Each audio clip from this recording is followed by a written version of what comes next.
Cláudia Maria Almeida, INPE, São Paulo, 9 de dezembro, 13h45. Cláudia, muito bate-pronto. Por que arquitetura e urbanismo? Eu me decidi por arquitetura quando eu tinha 8 anos de idade. Então eu acho que eu já tinha uma vocação para desenhar, para organizar o espaço. Eu acho que a questão da estética foi muito forte. Eu sempre admirei obras belas, ambientes bem organizados. Com 13 anos eu decidi fazer o curso técnico de edificações, que já era uma iniciação no âmbito da construção civil. E com 16 anos por aí eu já entrei no cursinho preparatório ao vestibular de arquitetura. Com 17 anos eu ingressei na faculdade e com 21 eu me tornei arquiteta. Então foi uma escolha que veio de muito cedo. Mas com 8 anos alguém consegue pensar em arquitetura como profissão? Eu acho que eu não pensava muito com a questão profissional, de mercado, de salário. Eu sempre dei muito valor para a realização profissional. Então eu me lembro que desde jovem eu via aquelas plantas promocionais de edifícios em lançamento e eu aproveitava para tentar reproduzir e melhorar as plantas. Então eu acho que essa vocação pela questão da organização espacial, desenho arquitetônico veio de muito cedo, 18 anos mesmo. E o que a família achou disso? A minha família sempre foi minha grande apoiadora e incentivadora, né? Eu me lembro que quando eu comuniquei a família com 13 anos, que aos 14 eu ia para a Escola Técnica de Edificações, eles apoiaram. Eu me lembro que meu pai, ele sentava comigo, estudava para eu prestar o vestibulinho. Então, eu acho que eu nunca tive o problema de certas famílias, que todo mundo é médico e força a criança a ser médico, todo mundo é advogado, força a criança a ser advogado. Como a gente era uma família assim, onde não havia formação superior da parte dos pais. Ah, não tinha? Não, meu pai era técnico em contabilidade e minha mãe era dona de casa. Então, assim, o fato de eu ter escolhido a profissão de arquitetura não foi algo que apresentou uma barreira para mim, do ponto de vista do peso da tradição familiar. Então, para mim, a escolha foi muito bem recebida e eu me senti muito apoiada no ambiente familiar para seguir a carreira desde os 14 anos. E isso é no interior? Não, eu sempre morei em São Paulo, nasci e me criei em São Paulo. E essa migração, então, para o interior, como se deu? Fala um pouquinho da carreira a partir da entrada no curso de arquitetura e urbanismo. Então, eu venho de escola pública, né? Eu fiz todo o ensino fundamental em escola municipal. Eu me lembro que naquela época a escola municipal ela tinha um nível excelente, hoje ela ainda é melhor que a estadual, mas na época ela tinha um nível excelente de ensino. Você lembra o nome da escola? Ela fica no bairro da Aclimação em São Paulo, é a Escola Municipal de Primeiro Grau Brigadeiro Faria Lima, fica atrás do Parque da Aclimação. Então lá eu tive uma formação excelente, de lá eu fiz o vestibulinho, fui para a escola técnica, então mais uma vez eu ingressei numa escola pública. Qual técnica? É a Getúlio Vargas, que fica no Ipiranga.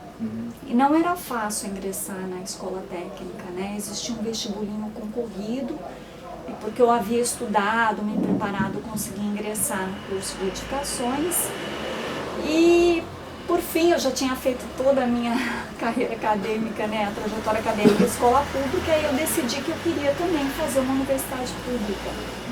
E foi quando, aí, nesse momento, eu tive que fazer uma decisão, porque apesar de a escola municipal ter dado uma boa base para mim, a escola técnica eu tinha que dividir meu tempo de estudo entre as disciplinas técnicas e as comuns.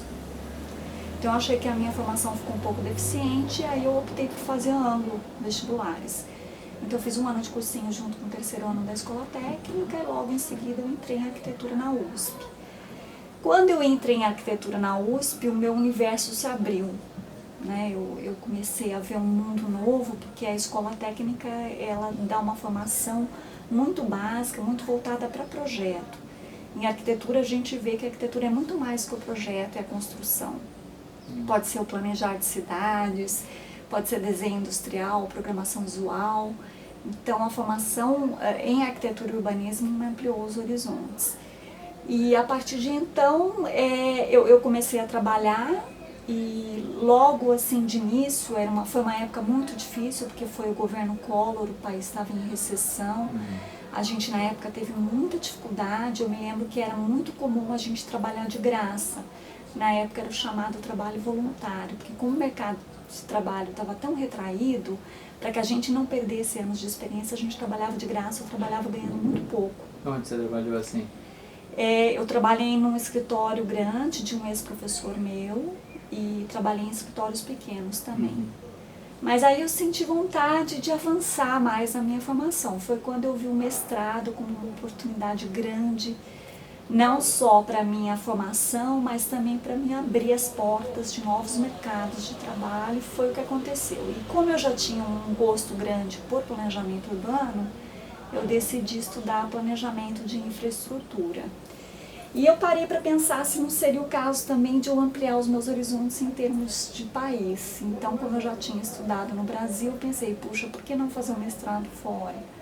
E aí foi quando eu concorri para a Universidade de Stuttgart, na Alemanha, e fui aprovada, e foi lá então que eu cursei 2 anos de mestrado. E como você tinha aprendido língua estrangeira?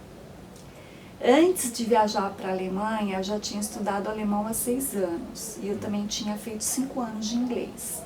Mas o curso na Alemanha, ele era oferecido em inglês, então o fato de eu já ter o conhecimento de inglês facilitou. Então todo o meu mestrado foi ministrado em inglês. E que horizontes novos o curso lá abriu? Então, a formação do profissional em planejamento urbano no Brasil é diferente da formação na Alemanha.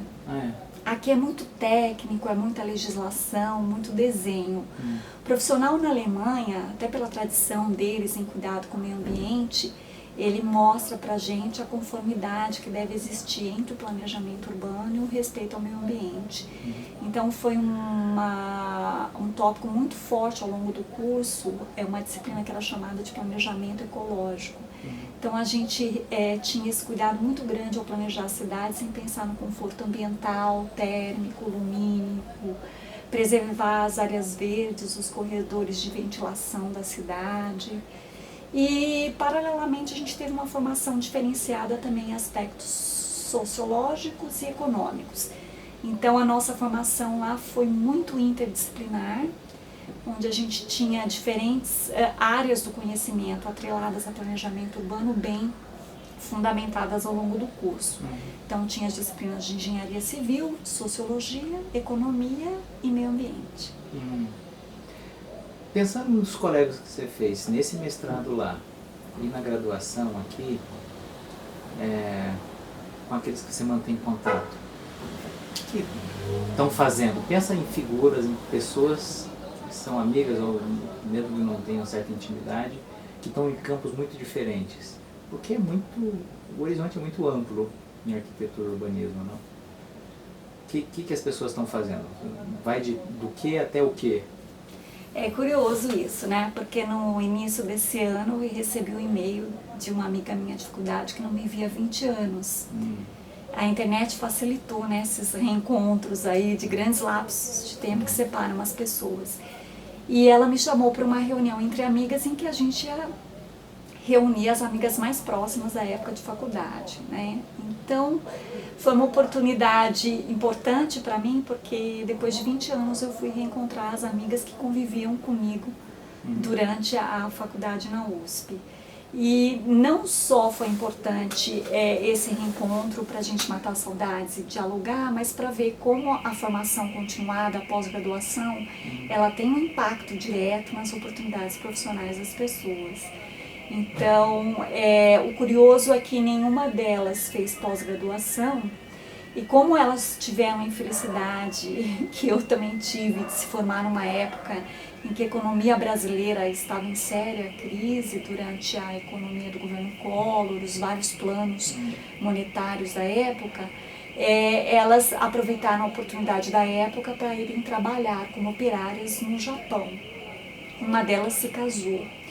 E hoje, depois de 20 anos, elas retornaram ao Brasil, naturalmente, porque a Ásia também, recentemente passou por uma crise econômica, e o Brasil, por um outro lado, é uma economia emergente, tá? O desempenho econômico do Brasil relativamente melhor, as oportunidades é que agora estão florescendo. E eu noto, assim, uma delas trabalha em um escritório, mas ela não tem uma posição de destaque, praticamente ela realiza desenhos e projetos em computador. A outra não estava atuando na área e estava tentando prestar um concurso público. E a que estava casada, ela abandonou a carreira. Dos contatos que eu tenho das pessoas que se formaram comigo, que também não fizeram pós-graduação, a tendência naturalmente foi deixar a área, mesmo porque a arquitetura é um mercado saturado. Então, muitos colegas acabaram entrando na área de gastronomia, de música, de artes, de dança. Então, cada um teve uma carreira diferenciada.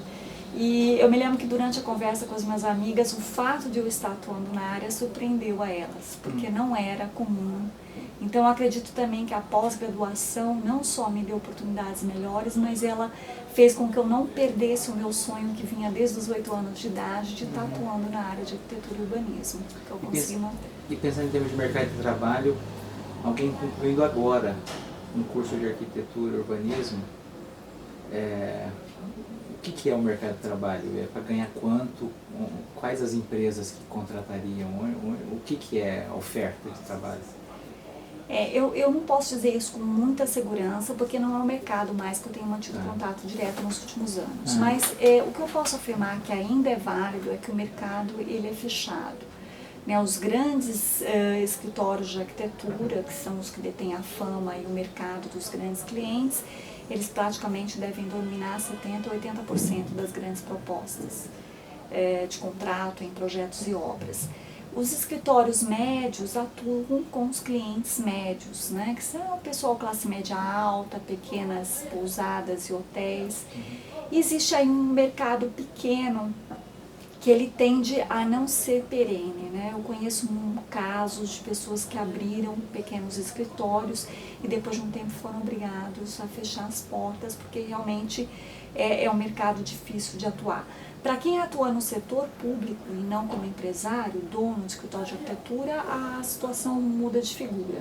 É um mercado que já é para quem consegue aprovação no concurso público, pode ser promissor em grandes empresas como a Emplaza, o metrô de São Paulo, empresas de saneamento, de infraestrutura. O que é o salário médio, você sabe? O salário médio do arquiteto varia muito. Eu acredito que em escritório, quando ele atua como profissional que dá suporte na área de projeto, não deva passar de 3 a 5 mil reais.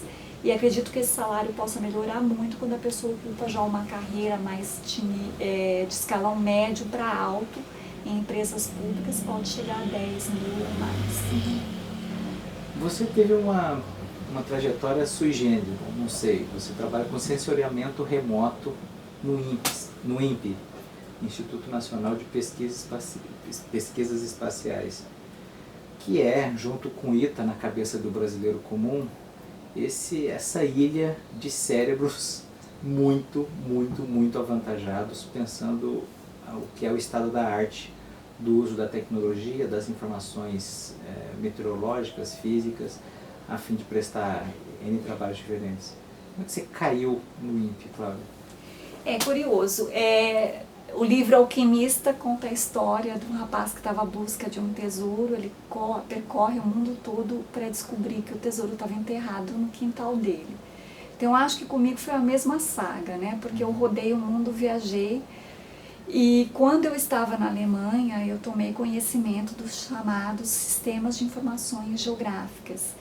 Então, era o começo da década de 90 e eu comecei a ouvir falar algo de geoprocessamento e sensoriamento remoto, e foi na Alemanha. E eu me lembro que na época o meu instituto estava tentando implementar as disciplinas na área de sistemas de informações geográficas e eu nem sabia o que era isso, vieram me falar, olha, hoje os mapas e toda a informação cartográfica não é mais feita em papel, é feita em meio digital. E eu falei, nossa, mas que coisa incrível, eu quero aprender isso. E foi quando eu retornei ao Brasil, eu vi um cartaz falando do curso de pós-graduação em sensoramento remoto do INPE, eu me inscrevi. Por coincidência, eu entrei na segunda turma de doutorado do INPE, né? Porque o INPE ele já mantém o curso de sensoramento remoto desde o início da década de 70, né? Pouca gente sabe, mas o Brasil, para o hemisfério sul, é um país que ocupou sempre uma posição pioneira em termos de tecnologia e ciência espacial. Quando foi lançado o primeiro satélite civil pelos Estados Unidos, que foi o Landsat 1, somente os Estados Unidos e o Brasil possuem uma antena de recepção. Então, o INPE, ele se formou de grupos que foram nascendo dentro do Ministério no final da década de 60, ele se consolidou no início da década de 70, e a pós-graduação em ciências espaciais, inclusive sensoriamento remoto, nasceu no começo da década de 70. Embora o mestrado tenha se mantido aí por quase 30 anos, o curso de doutorado em sensoriamento remoto foi aberto pela primeira vez em 98, no final da década de 90, e eu entrei na segunda turma. Então, assim, tudo que eu fiquei sabendo que me motivou a entrar nessa área não foi uma informação que eu obtive dentro de casa. Foi fazendo o mestrado na Alemanha que eu fiquei sabendo que existiam chamados sistemas de informações geográficas, o geoprocessamento e o sensoriamento remoto. E eu fiquei muito feliz de ter um curso no Brasil. Eu me lembro que eu já estava até um pouco cansada de viajar, eu falei, oba, vou poder continuar a pós-graduação numa área que é tecnologia de ponta, que me agrada, e que é oferecido em território brasileiro, onde eu vou poder estudar com brasileiros e cursar o programa de pós-graduação em português. Então foi isso que foi feito, e eu me lembro que eu tinha uma visão muito restrita do que era sensoriamento remoto, né? Eu achava que no máximo a gente devia passar os dados de papel para computador, vetorizando, digitalizando. Eu achava que no máximo seriam conduzidas análises básicas, visuais, com matemática básica, e quando eu entrei na pós-graduação, um mundo de oportunidades, de conhecimentos se abriu para mim, que eu até então desconhecia, e que realmente o grande diferencial hoje na minha vida, na minha carreira, em termos de realização pessoal, profissional e financeira, veio dessa formação da pós-graduação numa área que é ponta. Hoje existem pessoas que são, por assim dizer, visionários das carreiras do futuro, e eles apontam 3 grandes áreas estratégicas, que são as nanotecnologias, a biotecnologia e as geotecnologias. E dentro de geotecnologias nós temos aí o geoprocessamento e sensoriamento remoto. E o que tem surgido? O que é coisa prática de aplicação que a gente pode... Para os meninos depois que vão ver esse vídeo, o que é o uso prático do geoprocessamento e sensoriamento remoto? Porque eu também só tinha um remoto senso sobre o que era sensoriamento remoto. Então, sensoriamento remoto, o INPE tem um programa de divulgação científica, que é um trabalho cada vez maior de tentar popularizar o sensoriamento remoto e geoprocessamento. Então, existe um curso de divulgação para professores, tanto da rede pública quanto da rede particular. Existe a Escola do Espaço, que é uma iniciativa conjunta do INPE e da Agência Espacial Brasileira, que seleciona alunos de destaque de escolas públicas para passar uma semana lá com a gente em imersão, conhecendo o Instituto e as linhas de pesquisa e pós-graduação. O sensoriamento remoto, hoje ele está no nosso dia a dia, a gente nem percebe. Todo mundo tem lá um GPSzinho no carro, é telecomandado por satélite, não sabe que é tecnologia de sensoriamento remoto e geoprocessamento. Se você tem lá um GPS de posicionamento que não seja de navegação no seu aparelho celular, isso é sensoriamento remoto.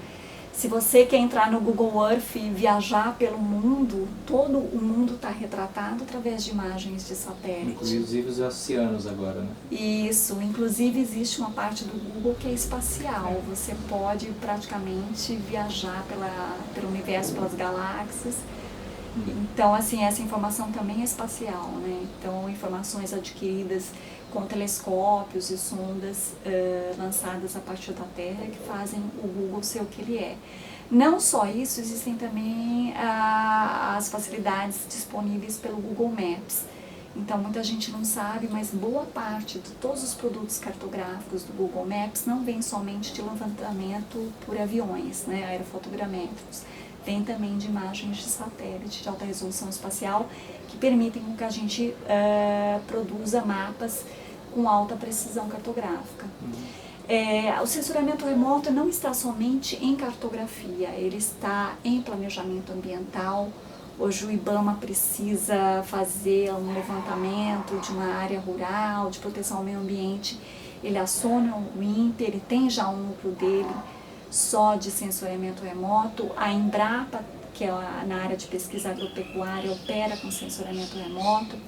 Então, hoje, o pessoal, quando vai fazer fertilização no solo, eles têm um tratorzinho que tem acoplado um GPS que já diz para ele qual a quantidade de nutrientes, como oxigênio, fósforo, nitrogênio, que ele deve colocar em cada ponto do solo para equilibrar o teor nutritivo do solo de maneira mais homogênea em toda a plantação.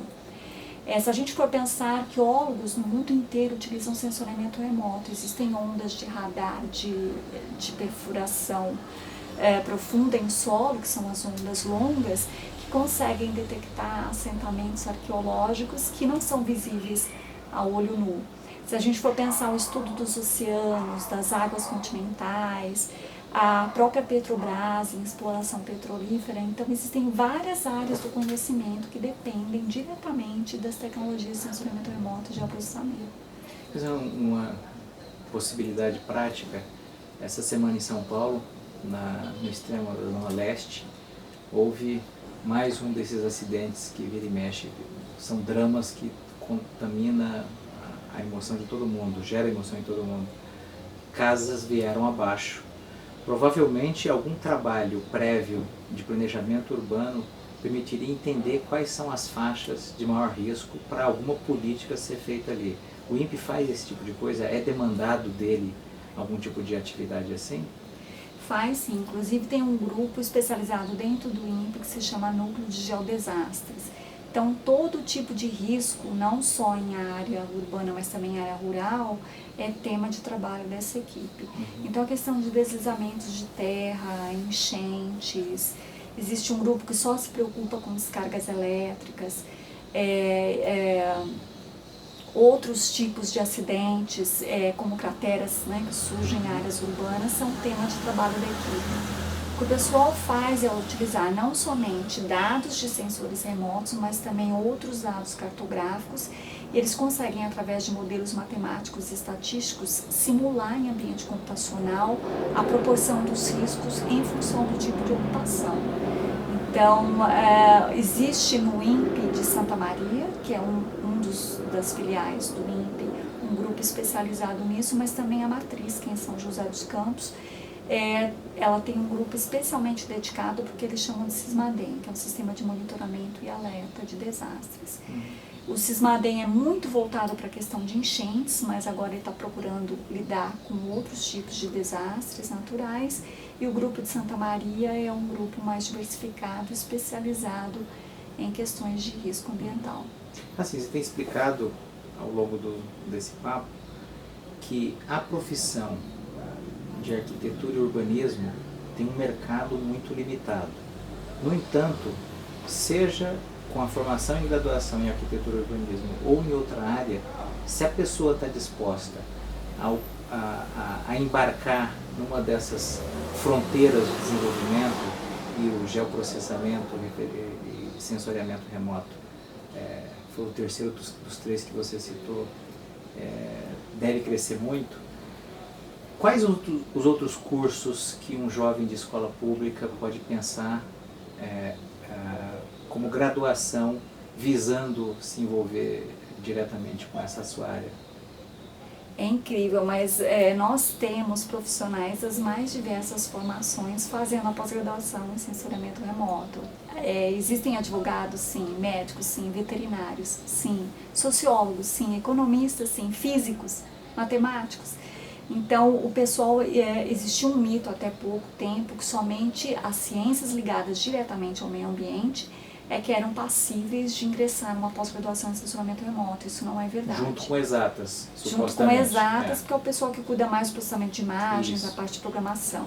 Mas não é verdade. Hoje nós temos profissionais das mais diferentes áreas, e o incrível é que eles se tornam alunos de sucesso dentro do curso. Eles quebram tabus também. Então, cada vez mais a gente vê que não necessariamente a formação prévia é preponderante para a pessoa ter um bom desempenho no curso de sensoriamento remoto. Isso independe da formação. Alguém ficou encantado ouvindo essa sua entrevista e eu quero isso, mas esse já é o segundo passo que você está fazendo, está desenvolvendo agora. O que você recomendaria para mim? Para procurar o quê? Quais escolas? O que vem rápido, fácil na sua cabeça para algum morador de São Paulo concluindo o ensino médio de pensar a própria carreira? Quais escolas? O que você pensa a respeito? Se houve esse encantamento com a sua área de atuação atual?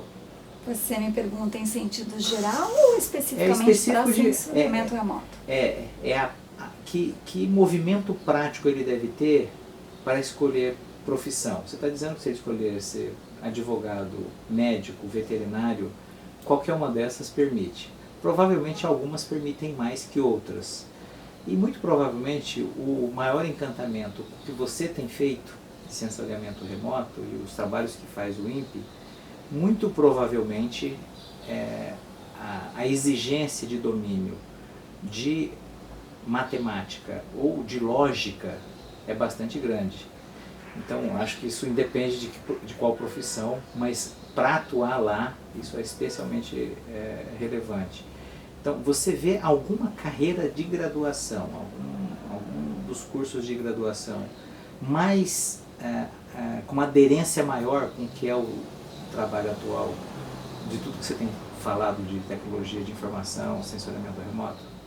Existem carreiras que são mais tradicionais, sim. Eu diria que geografia, em primeiro lugar, a engenharia ambiental, engenharia cartográfica, geologia, biologia, ecologia, são áreas que são, principalmente engenharia agronômica e engenharia agrícola, são áreas que são fortes, estratégicas, onde tem muita demanda.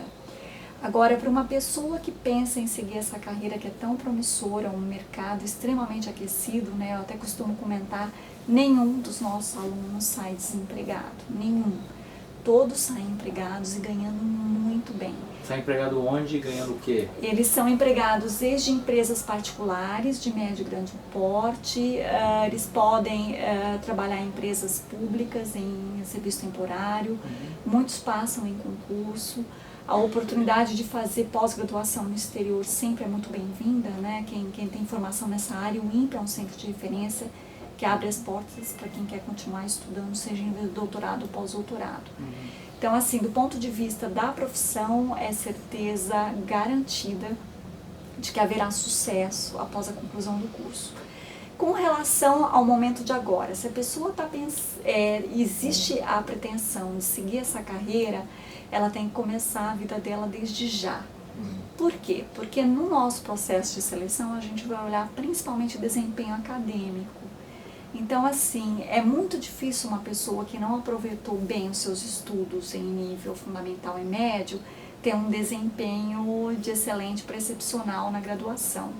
Então, o que eu sempre aconselho é você crie o seu futuro desde já, desde pequeno. Não importa se você vai fazer escola pública ou particular, faça bem feito. Procure ser sempre aquele aluno de ponta, que realmente é acima da média e tem um desempenho extraordinário. A questão da universidade, às vezes nós damos, lógico, preferência para os alunos que vêm de boas universidades. Porém, há alunos que se formam em boas universidades e não têm um bom histórico acadêmico. E às vezes há um aluno que fez uma universidade que nem tem tanto nome, mas as notas são muito boas. Então esse aluno tem mais chance de ingressar no curso do que aquele que veio de uma universidade boa. É o valor do indivíduo. Exatamente, é isso que a gente preza. Então, essas informações eu acho que devem ser passadas para quem está sonhando com essa carreira, porque lá na frente faz uma enorme diferença a trajetória curricular da pessoa. É interessante que você, quando citou os diversos cursos de graduação, e a gente já está acabando, você falou biologia, você falou geografia, e normalmente o que vem naturalmente na cabeça é que vai fazer biologia, vai fazer geografia para licenciatura, para dar aula em escola pública, ou que seja. Você está dizendo que, na verdade, a demanda e o horizonte é muito mais amplo que isso. Sim. Essas carreiras, inclusive, quando elas entram em sensoriamento remoto, elas acabam até, eu diria, fazendo uma inflexão de atuação. Porque o biólogo que entra e começa a estudar sensoriamento remoto, ele começa a ir mais para o planejamento ambiental, ele não fica muito restrito à biologia. Esse exemplo do Recife com dengue no Pernambuco, isso para mim ficou marcando. Então, porque às vezes as pessoas que estão atuando com dengue nem são epidemiologistas ou engenheiros sanitaristas, são biólogos. Porque como eles conhecem todo o ciclo de reprodução da fêmea do mosquito, então muitos deles acabam entrando na área de epidemiologia com censuramento remoto de processamento. Então, essas carreiras, de forma alguma, elas ficam estanques dentro daquele conjunto, né, o domínio de conhecimento da graduação. Muitos geógrafos nossos acabam entrando na área agrícola e vice-versa. Então, existe essa possibilidade de ficar migrando para carreiras afins quando a pessoa tem uma formação da pós-graduação em censuramento remoto. O que eu considero como extremamente positivo. Verdade. Interessante. Mais algum recado, Cláudia? Bom, para quem realmente pensa em ter uma carreira de sucesso, eu acho que o importante é nunca colocar o valor monetário na frente de tudo, né, e sair correndo atrás de dinheiro. Eu me lembro que eu li uma reportagem que me chamou muito a atenção em Harvard, no MBA, eles foram entrevistar os alunos e perguntavam: para você, vale mais o sucesso financeiro ou a realização pessoal? E uma pequena parte, curiosamente, colocou a realização profissional e pessoal na frente da realização financeira. Passados muitos anos, eles foram atrás desses alunos para acompanhar, monitorar o status atual deles na profissão, e justamente aquela pequena parcela que colocou a realização pessoal profissional na frente da realização financeira, que realmente tinha se dado bem na vida. Estava com carreira estabilizada e estava efetivamente ganhando a contento. Então essa é uma coisa para se ter em mente. E a segunda coisa que eu considero muito importante é não desperdício oportunidades. Né? Seja um curso que vão te oferecer, um seminário para você participar. Eu acho que toda e qualquer oportunidade é uma bênção, deve ser extremamente valorizada. E eu acho que você se dedicar da melhor forma, dar o seu melhor em tudo, inclusive ter um desempenho acadêmico exemplar, é chave para o sucesso. Ninguém fica bem sucedido da noite para o dia, existe uma história na construção do sucesso. E isso começa quando a criança é pequena. A criança entrou na escola, ali naquele primeiro dia, ela já está definindo como será o futuro dela dali a 30, 40 anos. Então, cada dia é uma oportunidade para ela fazer tudo que for confiado a ela da melhor forma.